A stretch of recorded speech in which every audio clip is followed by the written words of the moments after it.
we should be talking about just the blood sport, Conan Barbarian. What's the best thing in life? To drive your enemies before you, to crush them and hear the lamentations of their women. Let's talk about UFC 314.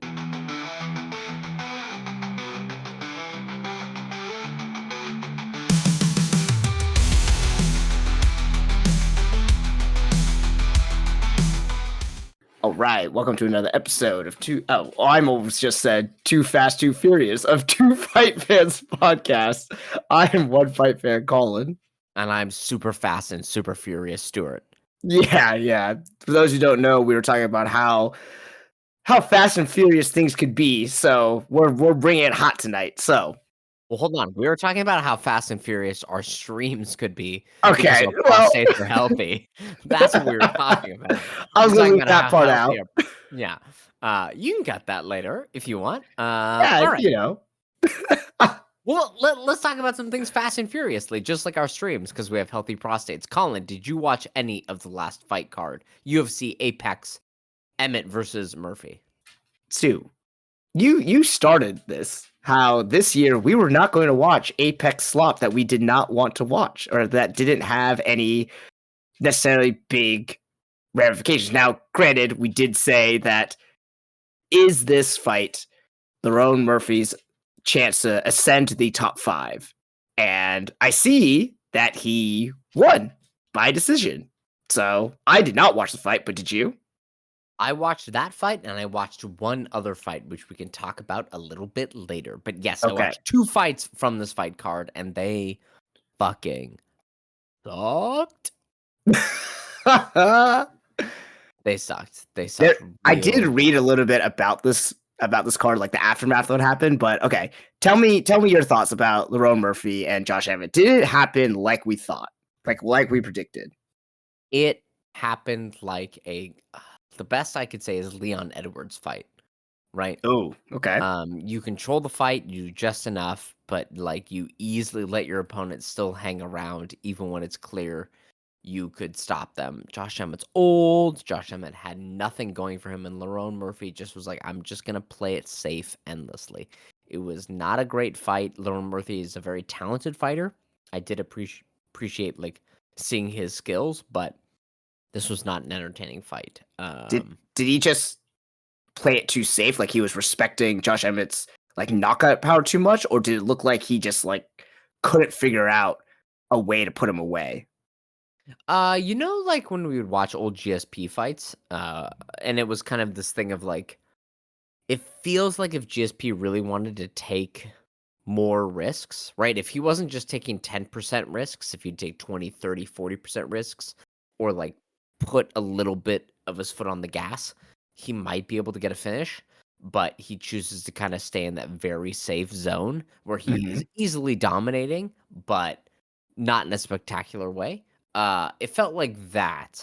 The difference is GSP was fighting, top level welterweights at the time, and Lerone Murphy is fighting an older Josh Emmett who was never exactly a top 3 featherweight. So you go, okay, great, you can do this, but can you have an exciting fight? And or will this work against someone like Max Holloway, Yair Rodriguez, I don't want to say Brian, Alexander Volkanovski?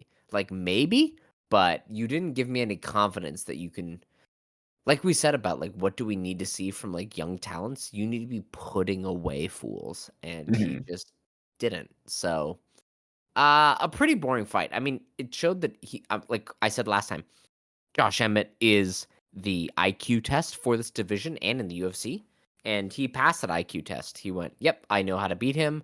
I'll not do anything stupid, but he also made it incredibly boring. In that sense as well, right?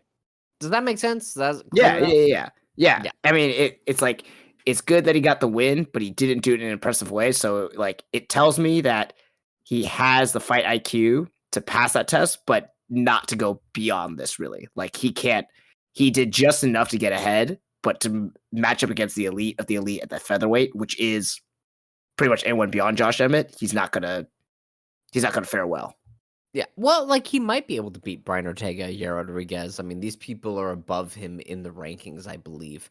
And, like, he might be able to beat them. Will he beat them impressively? I don't know. I don't think so. But, like, I think once he gets to the Movsar Evloevs, Diego Lopez's, Max Holloway is kind of out of this division, but maybe like Arnold Allen he might struggle with, or Aljamain Sterling.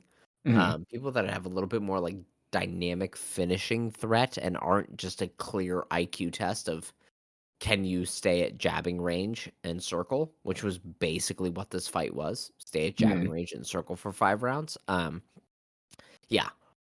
So that was this fight. Like, whatever. It was not a great main event. I mean, this whole card fucking sucked the horn, apparently. And like Josh Emmett, let's get him in there against Bryce Mitchell again. Let's get him in there. They just re-signed Jeremy Stevens. Jeremy Stevens, Oh, who I think what? broke. Really? Yeah, I think he's gonna fight at the Des Moines fight card. That's the Corey Sandhagen, Davison Figueiredo fight card. Josh Emmett had his orbitable his orbital bone and I believe his jawbone broken by Jeremy Stevens last time. Let's get a rematch. Oof. Somebody will get brutally killed.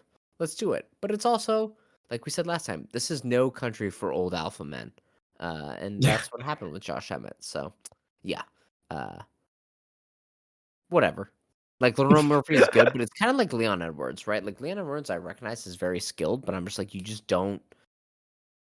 There's a difference between being Manny Pacquiao skilled. There's a difference between being like Canelo Alvarez skilled and then being like kind of a like really you're really boring to watch being this skilled because you're super defensively sound, but your offense is not dynamic, right? You've overstated in defense over offense, and that's Mm. frustrating. But he's still very good. Like I won't take that away from him. Still very Yeah. good. If I could get my defense like that, if you could train any fighter to have defense like that, great. It will serve him in the long run. But not super fan friendly. Right, right. Yeah. Yeah. So I watched that. The only other fight I watched was Torres Finney versus Yeah, yeah. Robert Valentin. You're 5'8", 185 pound, Yeah, like, yeah, yeah. This, maybe with the exception of Derek Lewis, Francis Ngannou, was the worst fight I've seen in the UFC ever. oh, no, really? Like, quite literally, not like I'm doing like this is, if not the worst, it's at least in the top 5 worst fights I've ever seen. Torres Finney, here's a stat for you, landed 4 strikes in this fight. Wait, what? 4 strikes. He took Robert Valentin down and just held position or passed to half guard and then passed to side control and never got to mount, never got to back, never hunted a submission, never had a submission attempt. Just like when we talk about lay and pray, Yeah, I was gonna th- say. that phrase hasn't been brought up a lot, like in the past. I feel like 5 years, but like this is classic lay and pray. Um, both of these men should be cut. And like, look, I love Torres Finney. He looks like a goofy little man with a tiny frame who's fighting at 185. Uh, no, he sucks the fun out of the room. Cut him. Cut Oh, him no. immediately. It was a terrible fight. One of the worst fights I've ever seen. Oh, man, see, I read that it was, like, people were just blasting him for this fight, and people were blasting the judge who gave it to, Robert Valentin, but, like, hearing from you now that it actually legitimately was a really shit fight, like, oh, that makes me really. No, I mean, here's the thing. Robert Valentin landed 18 strikes in this fight, right? And if we're judging off of damage, 18 strikes across 3 rounds is better than 4 strikes across 3 rounds. Robert Valentin did deal more damage than Torres Finney did. Torres Finney took him down and held him down. Unfortunately, Valentin couldn't get up to save his fucking life or couldn't threaten. But it was just basically like if I just took you down and held you in full guard for 5 minutes, like did you really win the fight? If I've hit you 2 times before, now were they Hmm. hard shots? No. Valentin barely could throw a good combination to save his life, but like no, the both of these guys unfortunately should be cut and go to the. It's hard to say that, right? Like I want them to get paid, and there's no other really like racket in town to get paid rather Yep. than UFC. But like both of these dudes are not even in this watered down, shitty, terrible banquet food, sneeze guard era that we have of the UFC. These dudes these dudes are rotten macaroni and cheese. They need to Oh be my taken god. out of the buffet and, like, dumped in the trash. That's kinda how I feel. Damn. Oh, Yeah, that's it's real true. that really sucks. It does suck, and I watched all of it. I watched all fucking 15 minutes of it. Actually, no, because there's a minute in between each round. So I watched all fucking 17 minutes of it, and it sucked. Yeah. The rest of the card, who gives a shit? One thing I will call out, Colin, this is Yes. the 4th fight card in a row in which a fight of the night bonus has not been awarded. Instead, they have only given 4 performance of the night bonuses, which replaced, as you remember, submission of the night, knockout of the night, Right. um, rather than a fight of the night bonus, in which somebody who loses half of their paycheck, because they, whatever, lost a fight, still has a chance to make up money by having a very entertaining fight. Mhm. 2 questions for you. 1, do you think this is a trend that should continue? Should we keep doing just performance of the night bonuses, which only go to finishes, by the way? It was KO, KO, submission, doctor stoppage. Or should we stick up for the integrity of the fight of the night bonus, in which the loser still is entitled to some money? Oh boy. I mean, there are some fight cards though where there is no good fight, you know? That's true. That's And true. that does but also at the times, like, there have been finishes that have gotten, like, double bonuses, so why not give it to one of those then? Like, Ooh, say more. well, there have been times where people have gotten, like, fight of the night and knockout of the night or submission of the night, so Yeah. why do we not do that anymore? Mm-hmm. That's a good. Well, I think because they've moved away from KO and submission of the night, Right? um, as a way of kind of like shielding, hey, are we promoting CTE or promoting damage to the body? And just calling them all performance of the night. Right. But you'd at least typically have, so everything has been called performance of the night for the past several years. Yeah. But you would typically have one fight that both competitors would get performance of the night rather than it just being whoever got a finish on the card, Mm. you know? Yeah, yeah, yeah. Yeah. So do you like that? Do you not like that? What do you think?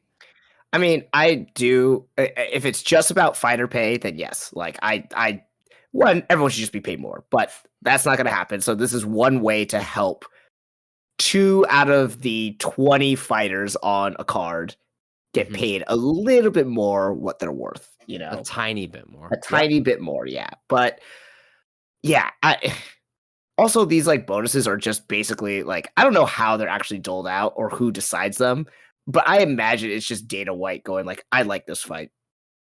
Yeah, Like, it's just whoever's in the back who decides it. Yeah, it's yeah, there's no yeah.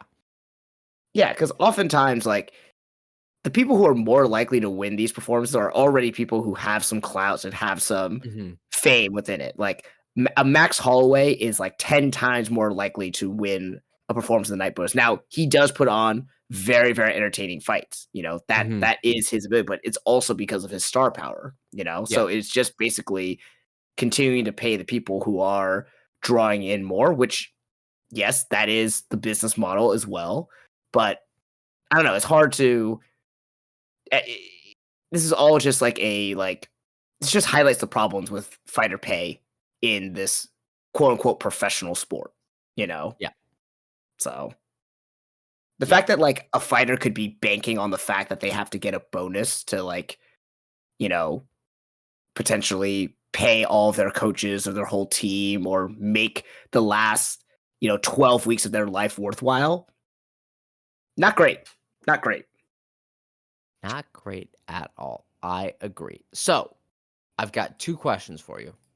Number 1, do you like that we've moved away? So we used to, for newer fans who are just tuning in, it used to be there were only 3 bonuses given out each night as opposed to 4. It was fight of the night in which the winner and the loser would both get paid the same amount. It would be knockout of the night, though sometimes that would not be awarded, i.e., when Frank Mir fought Mirko Cro Cop, he knocked him out in the third round, and they still did not award a knockout of the night, despite that being the only knockout on the card of UFC 119, and submission of the night. So submission, knockout, fight of the night. Now we've moved just to performance of the night. Colin, what is the current pay for performance of the night? Do you know it off the top of your head? Isn't it 50? It is $50,000 in the year of our Lord 2025. Colin, in the year 2010, when that Frank Mir and Mirko Cro Cop fight took place, do you know off the top of your head what the cost was for performance of the night or how much they got paid? I was it also 50 or was it 25? It was $70,000. Wait, what? It was 70? Yes, in the year 2010 and 2011, the performance of the night bonuses, which were just called knockout of the night, submission of the night, and fight of the night, were $70,000. Wow. Now, the real mega question, Colin, in the year 2010 compared to the year 2025, what is the inflation rate for $70,000? Oh, Jesus, I don't know. I'm not an economist. I'm not If I you don't were I haven't even paying, done math. I haven't even done math since 2009. Like, that was the if last time I took a math course, dude. Are you kidding me?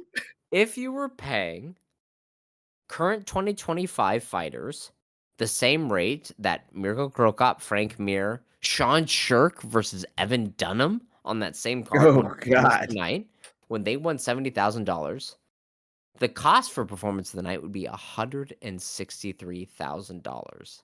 And What? instead, it's 50, which is less than a third. Wow. So, when I ask, do we need to keep fight of the night as kind of a sacred one rather than performance of the night for the losers to still be like to receive the benefit? My question is, Colin, when the UFC was not a monopoly and was paying the equivalent of $163,000 to a loser of a fight, do you think we should have at least one fight always deemed performance of the night so the loser still gets that? They don't even get 163,000 in modern terms. They get 50,000, which is Yeah. not even enough to pay for rent a lot of the time. What do you Yeah. think? Yeah, I mean, 100%. Like, I mean, we've talked at length about fighter pay, and we never actually talked about the fact that after what 305 or whatever, when some of the fighters asked to make the bonuses, 300,000 again, and Dana White said, "I'm never going to do that again because like these fights all sucked basically." Yeah. And then yeah, like first of all, fuck you, Dana White. Second of all, Yeah. like like he wasn't even at this card, I think, because he was at a like $1 million baccarat tournament at the MGM or whatever. So like, That you know is what? exactly right. Yeah. Like fuck this guy. Like, you know, you should be incentivizing your fighters, and you know, fighting for money is one way. It's not the healthiest way. It's not even the best way, but it is a way that people have opted into. And you should be incentivizing the people who are building your company up and providing, a product for millions of fans to basically on their health and bodies. So like, yes, I think yes, of 100%. It should be it should be 100,000. It should be 300,000. The Mhm. UFC can afford it. Yeah. Or I mean, like just yeah, last year, the UFC turned a profit, not revenue. After they paid all the fighters, they paid everything else. They made a profit of $344 million. $344 million means that you would make close to, what is that? $10 million a year in interest if you just put that money in a loan. Or not a loan, a bank account. 10 million. Like, you definitely can pay these fighters a little bit more. Jesus. so just with that profit alone, if they gave out $300,000 bonuses, they could do that 1,000 times. So you do that 3 times, okay, so okay, 1,000 times, do Yeah. that 6 times, or no, do that 9 times. So you could do that for 111 cards, which Right, is and they have twice four the number of cards they have a year. it's more, they've got 42 a year, Yeah, 45 a year. Like, that's triple the amount, basically, basically, or yeah. 2.5? Yeah, yeah, and you could afford it and be fine, Yeah. right? That's like, listen, Colin kinda downplayed it. MMA is like a super bad job for your health. It's like working in an asbestos factory. It's fucking bad for your health. It's not, "Oh, it's slightly bad." Oh, you're working in slightly unsafe conditions. Like, this shit is like you're getting CTE. Your body is disintegrating. It's bad for your bones. It's bad for your joints. It's bad for your mental health. Like, it's real bad. And Yeah. these motherfuckers are walking away with $343 million, which I will say, by the way, last year, 250 million of that was spent just on payouts for 3 of their CEOs or their executive board members. 3 of them Yeah. took away $250 million off of that profit. Like, that's nuts.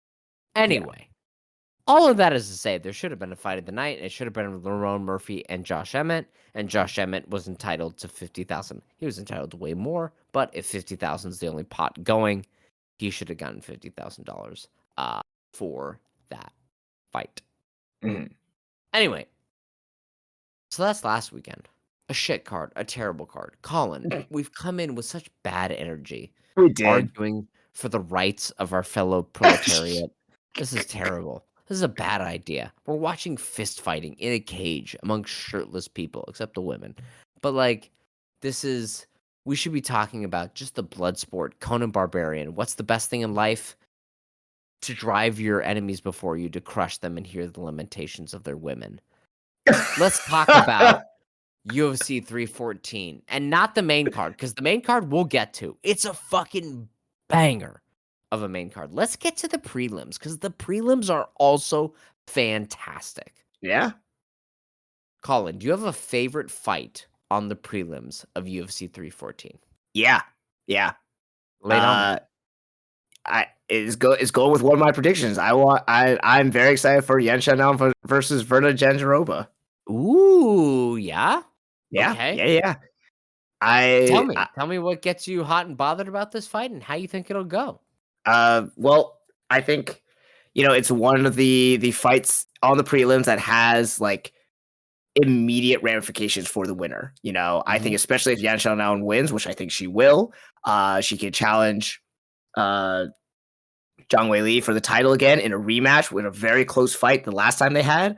And Mhm. also, Yan Xiaonan is just a dog, man. I love her. Like, girl was like knocked out and choked out in her first fight with Zhang Weili and came back to go to a decision, like in a pretty close decision too. Yeah. So like she had a shot at that fight, and I'm a huge fan of hers after that fight. Not just because of like her like the mentality and everything she had to fight back, but also like her skill and just the technique she brings to it. She is a dynamic fighter, and she's someone who's exciting, who I could rally behind in the strawweight division. And I actually have already. I'm already picking her to win the rematch.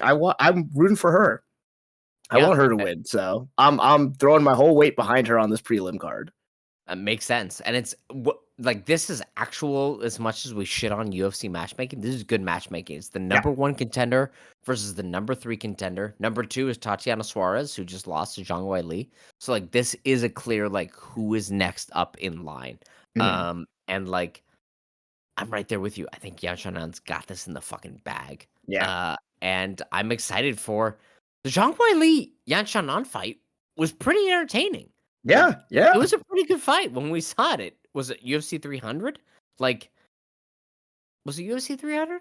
The 300 or 301? Oh God, what was it? Man, now I don't even fucking know. Now I look like a goddamn jabroni for It not was knowing. no, yeah, it's 300. It's 300. 300, right. Like, great fight. Let's run that back. Love it. Let's do it. That's a Yeah. great one. I will also call out on the prelims because we're not talking about the main card because the main card is just a smorgasbord of deliciousness. Danny Ige. Yeah. You're a huge Danny Ige fan. I like Danny Ige. Not as big a fan as you. But what he's facing on this card, Danny Ige, love him. 5'7", a big tall man compared to me and Colin, right? Colin and I, we barely scratch 5'2". We're tiny. Yep. Little men. Danny Ige, huge, towering. He fights in a moment's notice. He went 3 rounds with Diego Lopez, the man in the main event of this fight card. He's fighting, however, a 6'2" homunculus named Sean Woodson, who used to box in the heavyweight division. Uh, That's still so wild to me.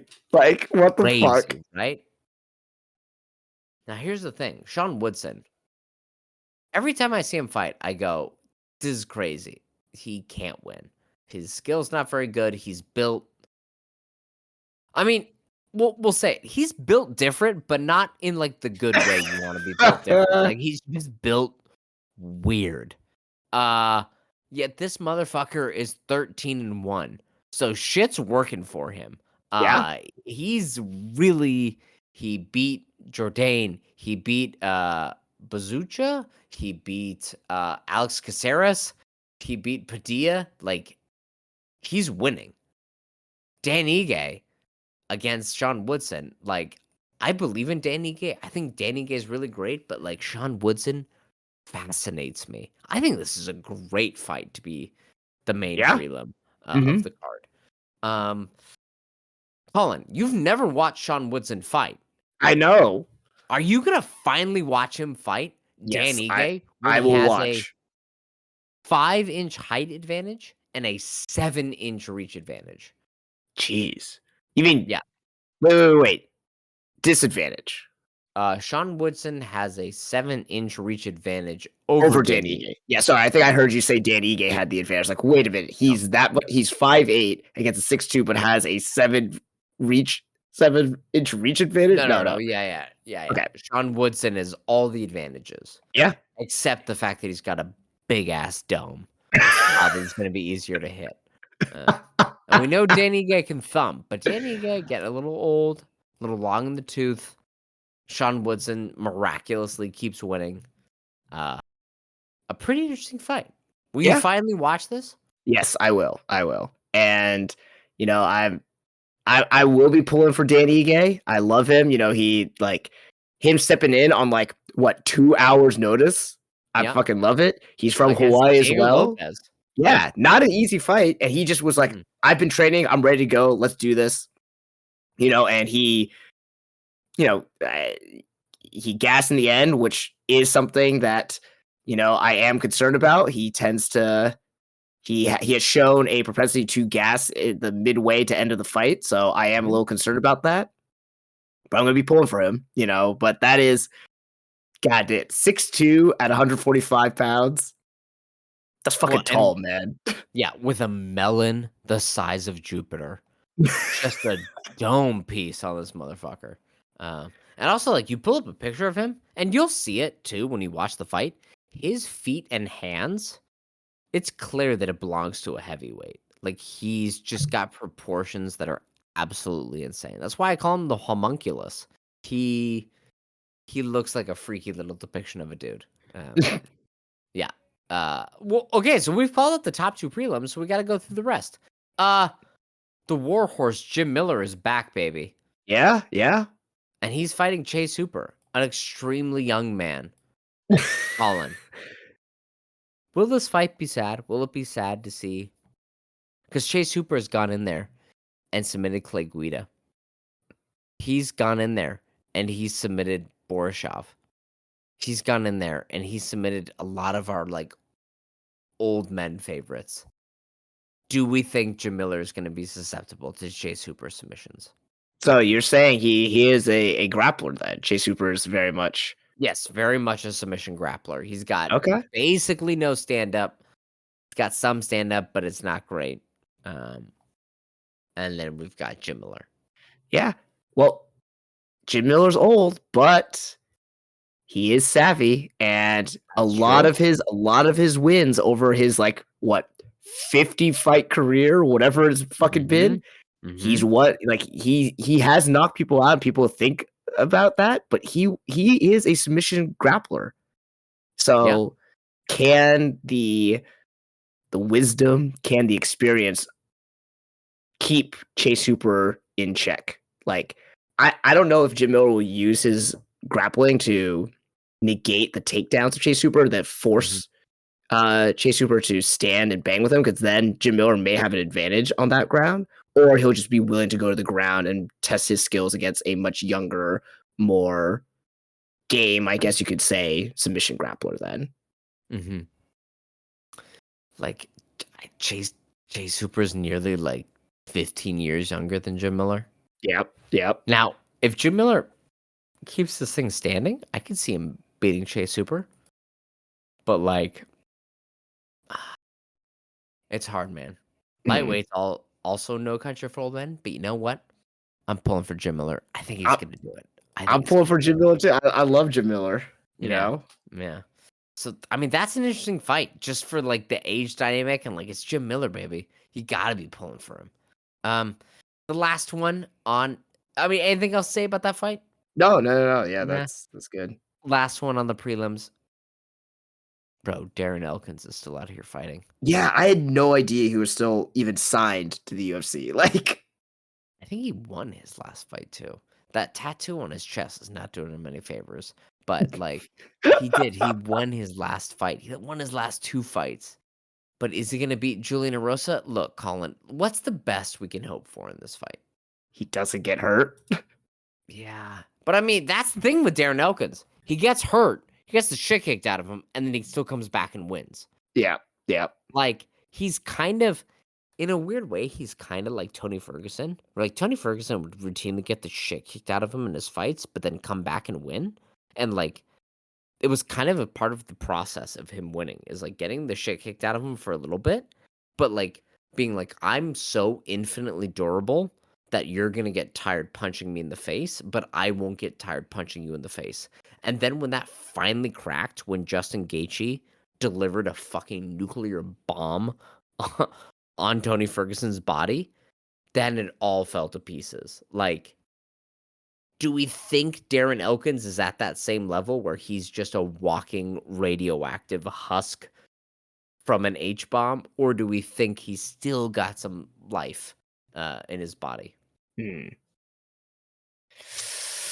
I don't know, man. Like, I haven't seen any of his recent fights, so I don't know what he still got. And at featherweight, that's brutal. Like, the cliff is fast for Yeah, as you get older, but then the cliff gets even it's accelerated at these lighter weight divisions, you know? Like, yeah, I don't know, man. That's yeah. that's kind of God, tough.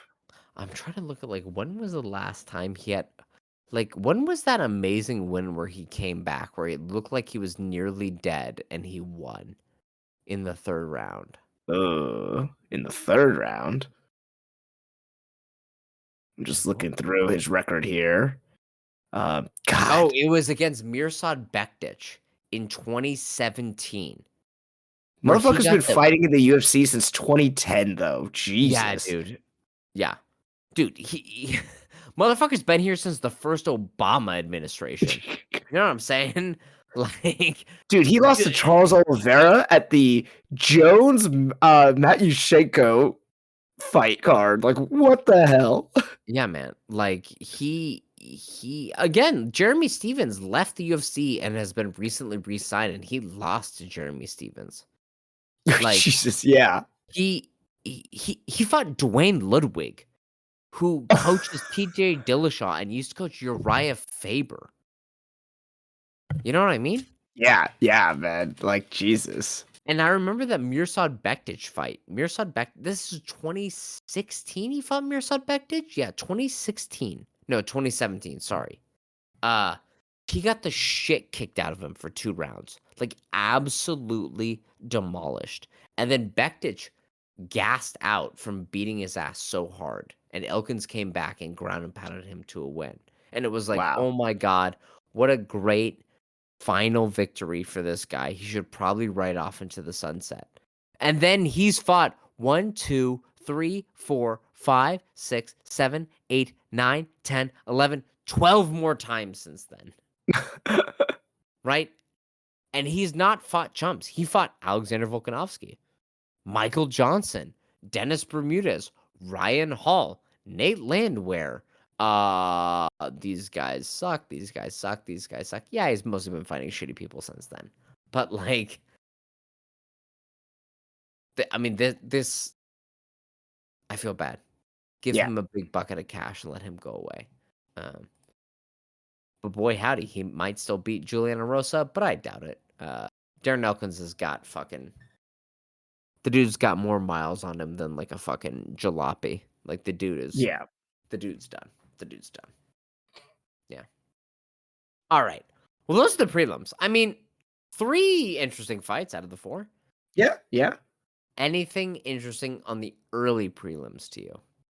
I mean, I'm gonna take that as a no. not really, but like We I'd have a li flyweight fight, Colin. I know I was gonna say Suma Derji, but man, as soon as it gets to grappling, man cannot do anything, and I don't know. I don't know anything about Mitch Raposo. Yeah, Sumanderji, I think, is coming off of a 3-fight losing streak. Yep. He's not super great out of Team Alpha Male. Again, Team Alpha Male not really doing their fighters super great. No, nothing on the early prelims worth watching. So we're not going to watch that. We're just going to watch the prelims and we're going to watch the main card. We'll make picks for all 5 fights on the main card. We're not doing our normal format. We're picking every single fight Yep. individually because this card absolutely slaps. And that prelim card, those 5 fights, yo, if that was an Apex card, I'd watch that fucking Apex card. Yeah. I Yeah. wouldn't watch Lerone Murphy and Emmet and then no one else. But this is a great Apex fight card they could line up. But they choose not to. They choose to give you slop, fight back. Don't watch that shit. Anyway, there is, Colin, also one other fight that is coming up this weekend, which we won't talk about on Friday, but we must talk about now. And that is Jerome Boots Ennis Oh, right. fighting to unify. Is it all 4? Let me check, or is it just 3? I believe it is all 4 belts. Yes, Ah. for the the welterweight championship in boxing against a man whose first name I cannot pronounce, but it is Stanianos. Anyway, a good boxer out of Lithuania. Lithuania, sorry. Lithuania. A pretty decent boxer, a boxer who can thump, and a boxer who has a lot of pressure and will try to corner you and beat the piss out of you.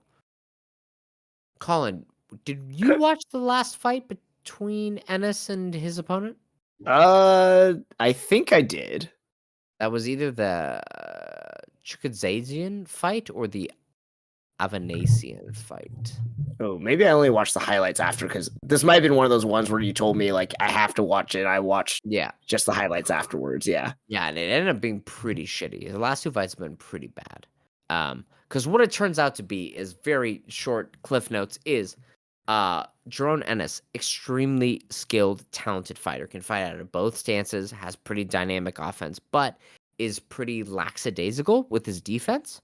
Kind of like Lerone Murphy, kind of like Leon Edwards, just kind of lets their opponent hang around too long. And even though they have dynamic offense, not putting people away in the way you want. Not Ilya Taporia, just storming through, knocking motherfuckers out. Anyway, and as Jerome Ennis gets up higher in the rankings, he needs to prove he can take on really hard challenges by absolutely bodying them. I think Stanionis is the person to test that because he marches forward, he tries to get you in the corner, and he tries to like just rough it up and brawl with you.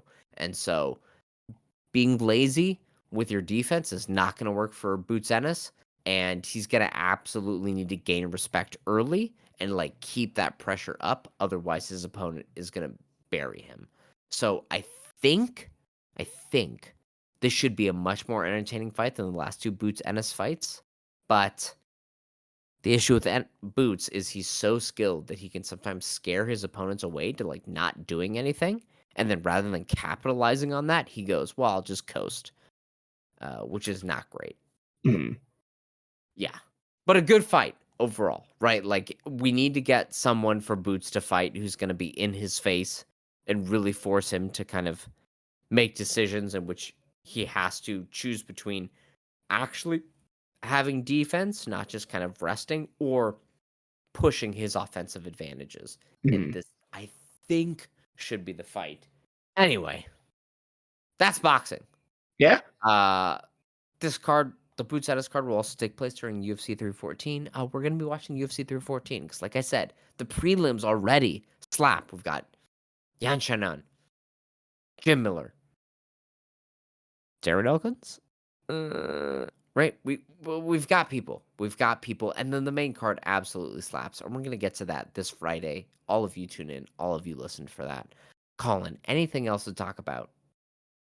No, I think since we're talking about the main card on Friday, that I think there's a lot to talk about there and making our picks. Are we going to make any bonus picks on the prelims? Do you want to do that? Oh, yeah, sure. Do you want to make one bonus pick? Sure, that could be our tiebreaker pick. How about that? Great. Lay it on me right now. No, let's do Oh, it right now. Yeah, all get right. in there. I'm, I'll I'll go with my girl Yan Shannon. She's gonna win by decision. I think you're right. Yan Shannon by decision is a good call. Mark it down. I'm gonna say, ugh, I believe in Dan Ige. I think he'll beat the homunculus. I think he's supposed Oh, to be a that's weird freak. great. I think Dan Ige is gonna win against Sean Woodson. I think I'll say by decision. Why not? We've got plenty of Nice. other fights to pick. I And love just that. as a quick teaser, we have Alexander Volkanovski against Diego Lopez. Is this truly No Country for Old Men? We'll find out. We have Michael Chandler as an underdog against Patty Pimblett? What the fuck? We have Yair Rodriguez after a year out of the Octagon, bringing in and welcoming to the UFC the best Bellator slash PFL fighter that ever has existed, Patricio Pitbull, coming in. Fantastic. We have God's own soldier, Bryce Mitchell, against Blue Jean Silva, Long John Silva, Jean Valjean Silva, whatever you want to call him, a destructive Yoel Romero force in the featherweight division. A fantastic fight. And then we have Dominic Reyes, the last man to beat John Jones, against Nikki Krylov. Where the fuck has this guy been? This guy hasn't fought in 2 years. Uh, a light heavyweight that just throws infinite kicks, both roundhouse kicks and spinning shit. This should be a fascinating fight. So, what a great 5-card main event. This is truly, I mean, this is, I can't think of a main event or a main card as good as this since UFC 300. This Oh might be boy. the best it's been since UFC 300. So, we will make our picks on Friday. Yeah. All right, everybody. Well, we kind of just randomly talked about the state of the horrible slop at the UFC Apex, how the UFC is not paying anyone. Also, there's boxing. Also, there's a great undercard. Also, whatever. We're gonna make more picks later. If you've come this far, this is episode 99. You know the deal. We're just two jabronis talking about nonsense. This has been Two Fight Fans. I'm One Fight Fan Stuart. I'm the other Colin. Fuck it. Yeah, join us next time. I got nothing else to say. Bye, everybody. Bye.